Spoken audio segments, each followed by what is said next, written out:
మహాశివరాత్రి శంభో హర హర హర శంకర. శివపార్వతుల వివాహం జరిగిన రోజు. ఈ రోజు శివుడు తాండవం చేసే రోజు. కాశీ విశ్వేదాయ త్రిగుణం త్రిగుణాకారం త్రినేత్రం చ త్రియాయుధం త్రిజన్మ పాప సంహారం ఏకబిల్వం శివార్పణం. శివుడు లింగాకారంలో ఆవిర్భవించిన రోజనే శివపురాణం చెప్తున్నది. శివరాత్రి రోజంతా ఉపవాసం ఉండి బిల్వ ఆకులతో శివుడికి పూజలు అభిషేకములు జరుపుకొని రాత్రి జాగారం చేసి మన్నాడు భోజనం చేస్తారు. ఓం శివలింగాయ నమః. ఓం జ్వలాయ నమః. ఓం జ్వలలింగాయ నమః. ఓం ఆత్మాయ నమః. ఓం ఆత్మలింగాయ నమః. ఓం పరమాయ నమః. ఓం పరమలింగాయ నమః. కాశీ విశ్వేదాభ్య నమః.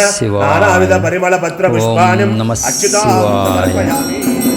ఓం నమః శివాయ. ఓం నమః శివాయ. ఓం నమః శివాయ.